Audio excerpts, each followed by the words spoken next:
fez os corações como em Meriba. Aleluia, aleluia, aleluia. O Senhor esteja convosco. Ele está no meio de nós. Proclamação do Evangelho de Jesus Cristo, segundo Lucas. Glória a vós, Senhor. Naquele tempo disse Jesus: Ai de ti, Corazim, ai de ti, Betsaida, porque se em Tiro e Sidônia tivessem sido realizados os milagres que foram feitos no vosso meio, há muito tempo teriam feito penitência, vestindo-se de cilício e sentando-se sobre cinzas. Pois bem, no dia do julgamento, Tiro e Sidônia terão uma sentença menos dura do que vós. Ai de ti, Cafarnaum, serás elevada até o céu? Não, tu serás atirada no inferno. Quem vos escuta, me escuta, quem vos rejeita, me despreza, mas quem me rejeita, rejeita aquele que me enviou. Palavra da salvação. Glória a vós, Senhor. Pelas palavras do Santo Evangelho, sejam perdoados os nossos pecados. Amém. Quem vos escuta, a mim escuta, e quem vos rejeita, a mim despreza, mas quem me rejeita, rejeita aquele que me enviou.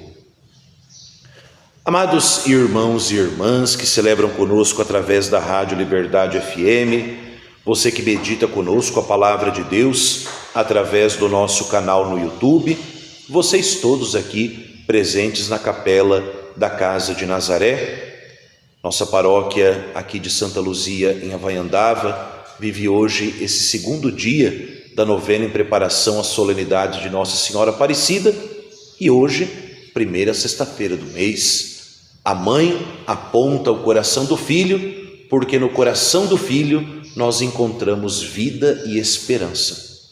E é por causa do coração do filho, vivo na Eucaristia, que nós celebramos a memória desses santos mártires riograndenses que nós chamamos, os protomártires brasileiros, Santo André de Soveral, Santo Ambrósio Francisco Ferro, São Mateus Moreira e os seus companheiros mártires, mortos pelos protestantes holandeses que queriam destruir a fé católica.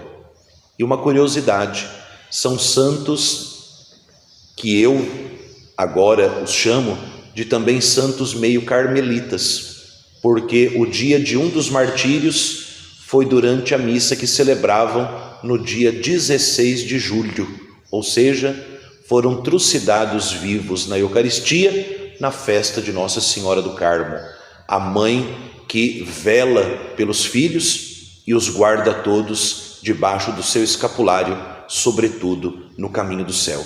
É o amor de Maria, é a intercessão da Virgem Maria que vai nos sustentando diante das dificuldades do dia a dia, para sermos aquilo que Deus espera de nós, mártires. A palavra martírio significa testemunho. Deus espera que nós sejamos testemunhas do Evangelho, derramando ou não nosso sangue, mas que nós sejamos testemunhas desse Evangelho, sobretudo nesses tempos em que nós vivemos, tão difíceis para a fé, tão difíceis para a vivência da nossa fé cristã católica, tanto quanto no tempo das perseguições dos imperadores romanos, das perseguições como dos mártires que a gente celebra hoje. A fé cristã católica, por ser de Deus, ela sempre foi e sempre será perseguida. É preciso tomar muito cuidado quando a fé católica não for mais bombardeada pelo mundo. Das duas, uma: ou o mundo todo se converteu, ou a igreja já se perverteu. Quando o mundo não nos persegue, quando o mundo nos aplaude, algum problema tem. Cuidado, cuidado. Se um bandido me aplaude, pode ser que porque eu seja tão bandido quanto ele. Se um santo me corrige, é para que eu também seja santo.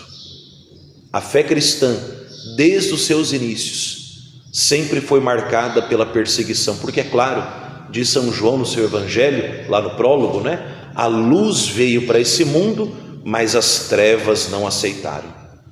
Basta pensarmos no pobre menino Jesus, que começa a sua vida nesse mundo sendo perseguido por Herodes.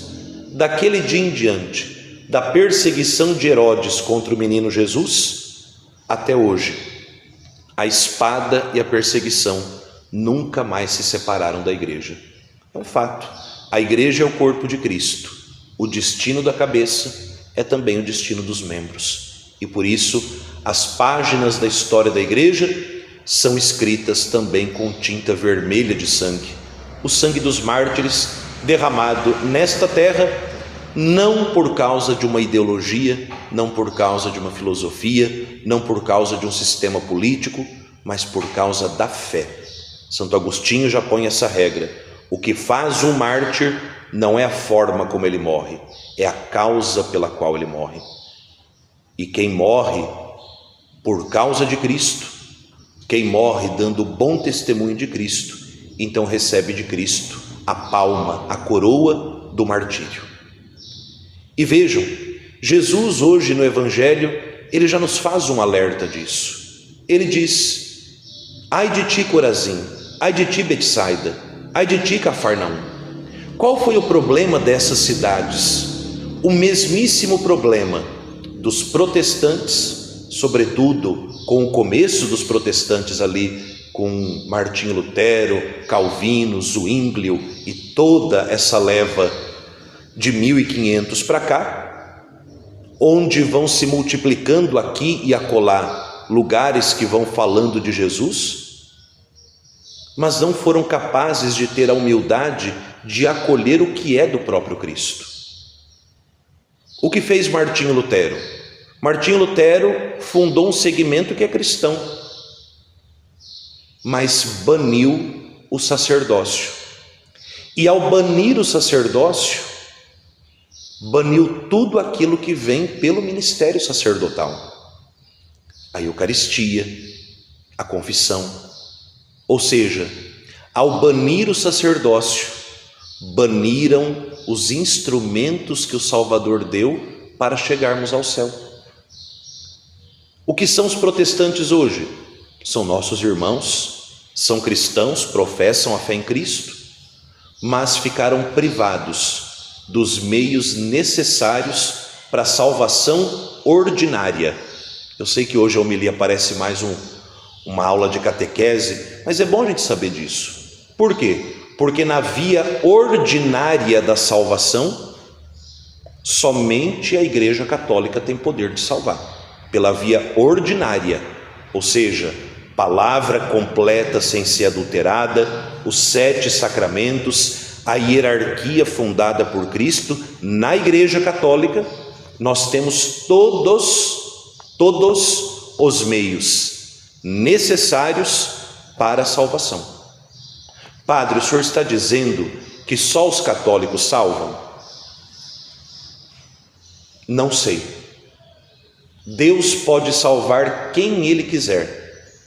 Se Deus salva por um caminho extraordinário, Ele ainda não nos revelou. Ele ainda não nos revelou. Isso é muito sério.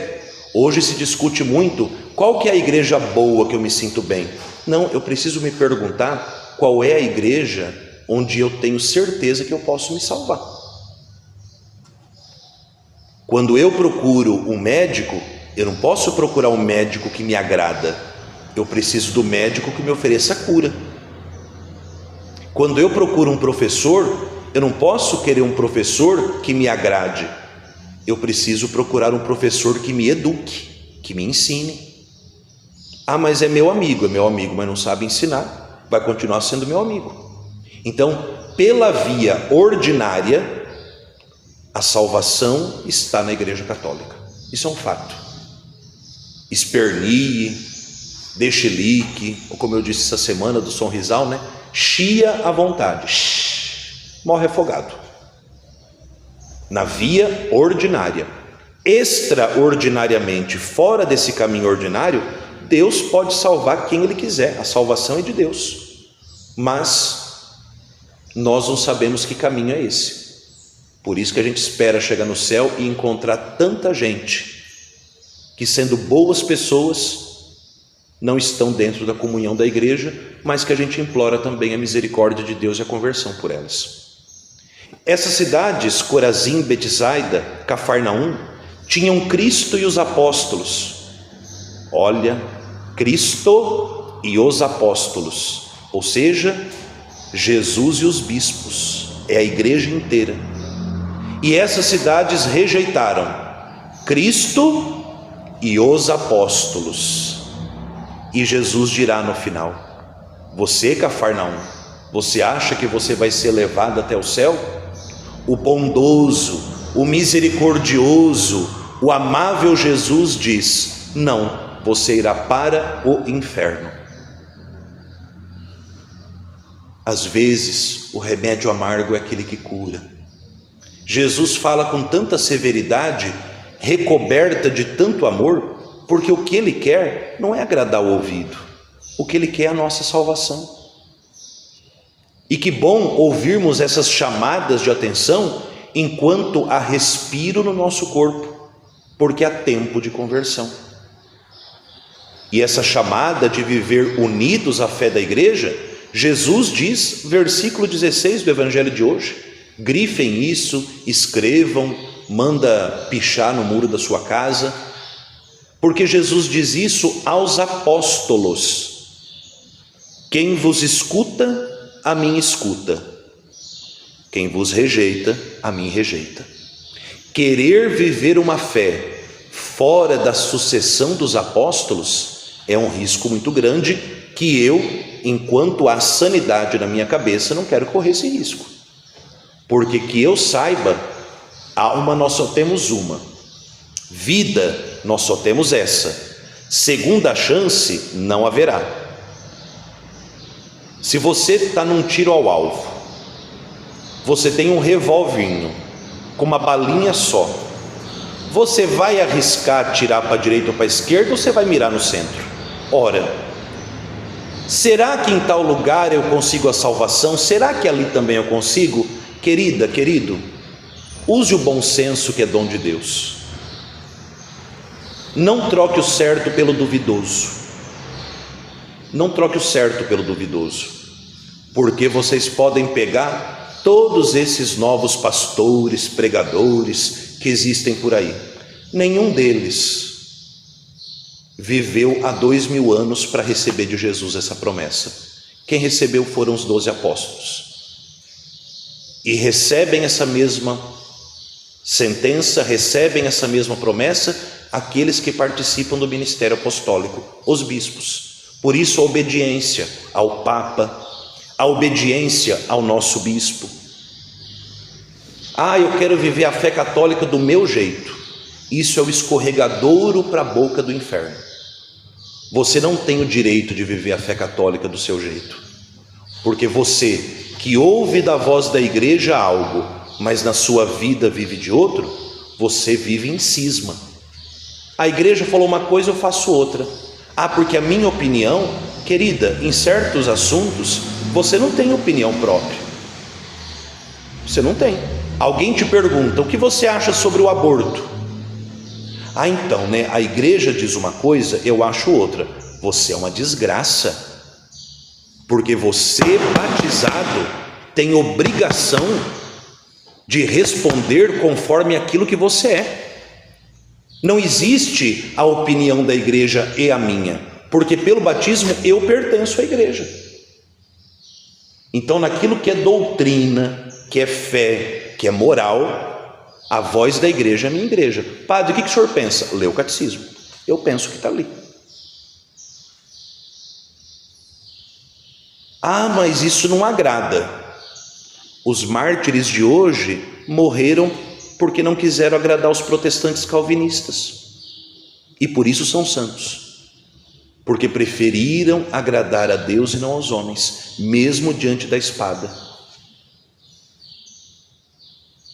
Profeta Baruque, né, que traduzindo para o português chama Benedito, né, profeta Baruque, secretário de Jeremias, que escreveu a primeira leitura de hoje, ele diz: qual que é a consequência, né, qual que é a razão, qual que é a razão de tanto mal no mundo? Por que a gente sofre tanto? O profeta Baruque diz: não é querer de Deus, é consequência amarga de termos vivido uma vida que queria agradar aos homens e não agradar a Deus. É um fato, é físico até. Você está de um lado que está iluminado e do outro lado está escuro. A física, você pode até ser ateu, você que está me ouvindo, a física me diz que à medida que eu me distancio da luz, eu estou na escuridão. Ora, à medida que eu me distancio de Deus, da sua palavra, da sua igreja, dos seus mandamentos, ora, quanto mais longe da luz, quanto mais longe da vida, mais perto da morte eu estou. Como a nossa vida, cada vez que eu falo sobre a morte, que a gente vai morrer, tem uns católicos tudo melindroso, mas com milindre ou sem milindre, vamos todo mundo para o juízo de Deus. Ai, padre, o senhor assusta. Querido, a nossa vida nos diz que a cada dia que passa, nós estamos a um dia mais longe do útero da nossa mãe e um dia mais perto do nosso túmulo. Cada dia a mais é um dia a menos. E louvado seja Deus que neste dia, Deus nos conservou com vida para todos nós, inclusive eu, recebermos esse chacoalhão amoroso do coração de Jesus, que deseja a nossa conversão. Acolhermos Cristo com os apóstolos, ou seja, abraçarmos Cristo e a sua igreja, procurarmos ajustar a nossa vida a Cristo e não querer que Cristo se acomode à nossa vida, e reconhecer que tanto mal desse mundo, tanta desordem nesse mundo, é fruto amargo, não da ira de Deus, é fruto amargo das péssimas escolhas que nós fizemos. Evangelho de semana passada, o rico e o Lázaro. Toda a escolha nesse mundo, ela terá consequências na eternidade, e com a eternidade a gente não brinca, porque ela não tem volta. É duro ouvir isso. É duro. Uma vez me disseram: padre, o senhor vai esvaziar o banco da igreja. Como se eu me importasse com isso? Eu celebro missa sozinho todo dia na casa paroquial. A função do padre, e isso eu me preocupo muito com certos irmãos meus, a função do padre não é lotar banco de igreja, é esvaziar o inferno e povoar o céu. E o céu não se povoa com mentira. O céu não se povoa fazendo discurso que agrade. O céu não se povoa passando a mão e dizendo assim: ai, continua, porque Deus te ama. Ai, porque olha, Deus é amor. Olha, o amor de Deus vai levar muita gente para o inferno. Porque essa história de que Deus me ama e eu vou continuar do jeito que eu estou, cuidado. Gente, basta a gente pensar, eu sei que a homilia já vai ficar mais comprida, mas vai que é a última da minha vida, e eu preciso falar isso. Você acha, põe juízo na cabeça, você acha que o sangue de Cristo derramado no Calvário e na Eucaristia vai ficar sem clamar justiça diante de Deus? Vocês acham isso? Se nem o sangue de Abel ficou sem justiça, quando Caim mata Abel, Deus chama Caim e fala: Caim, senta aqui, o que você andou fazendo? Porque o sangue do teu irmão está clamando por justiça. Se Deus não deixou o sangue de Abel sem reparação e sem justiça, os senhores e as senhoras acham que Deus vai deixar o sangue de Cristo ser derramado em vão nesse mundo? Ele não nos cobrará isso um dia? Se o sangue de Abel clamava justiça, o de Cristo também. porque Ele nos deu a vida, nos deu a igreja, nos deu a palavra, nos deu os sacramentos, nos deu a sua mãe, e a gente olha para tudo isso, joga fora para seguir o sabor do momento. Ah não, porque aqui a pregação é mais gostosa. Ah, porque nesse grupo religioso a coisa parece mais fácil. Palavras do próprio Martinho Lutero para sua mãe, que era macumbeira e moribunda. Olha, gente, é triste. Você pega a história de Martinho Lutero, a mãe era macumbeira. Martinho Lutero levava uma vida torta. Foi ser padre por causa do medo de raio. Não tinha vocação, mas tudo bem. Foi ordenado, paciência. É aquela mulher moribunda. Pergunta para o filho. E quem escreve isso é um discípulo de Martinho Lutero, que pelo menos nisso foi honesto. Escreveu tal e qual e foi. Escreveu lá assim. A mãe do Martinho Lutero perguntou para ele: filho, essa sua nova igreja salva? Martinho Lutero olhou para a mãe dele e falou assim: mãe, a nova igreja é mais fácil para se viver, mas a antiga igreja é a mais segura para se morrer. E a esposa de Martinho Lutero, parada na janela, ouvindo a conversa, olhando para o céu estrelado, suspirou. Martinho Lutero disse para sua esposa: o que está fazendo? Ela disse: estou olhando para o céu. Martinho Lutero disse, o fundador do protestantismo disse: feche a janela, não olhe mais para o céu, ele já não nos pertence mais. Ora, minha gente, quem vos rejeita, me rejeita, quem vos despreza, me despreza. Padre, o senhor não está sendo ecumênico? Sou. O ecumenismo se faz com a verdade. Por isso, meu irmão, minha irmã, amemos a nossa fé, conheçamos a nossa fé. Repito aquele jargão que eu digo sempre quando eu falo isso: sem ódio, sem violência, sem agredir ninguém, mas também sem medo de expor ao mundo aquilo que a gente acredita. Todo mundo acredita em alguma coisa. Por que nós vamos ser condenados por crer na igreja que Cristo fundou? Se agora tem até essas mulheres com bebê de borracha que diz que uma boneca tem febre e ela acredita nisso, por que eu não posso acreditar na igreja que Cristo fundou com seu sangue? Nesse mundo tudo é permitido, menos crer em Deus. Nesse mundo tudo tem uma fobia, é transfobia, homofobia, sei lá o que fobia, mas ninguém diz da cristofobia que existe no mundo. Você pode ser uma pessoa errada, corrupta, senta em qualquer lugar. A hora que você diz, eu sou católico e vivo minha fé, eles começam a te cortar das coisas. É a cultura do cancelamento. Que bom que o mundo nos cancele. A gente não tem que estar com o nome nas placas de rua. Nós devemos estar com os nomes escritos no livro da vida. Esse é o que importa, porque aquilo que Deus escreve, o diabo não apaga.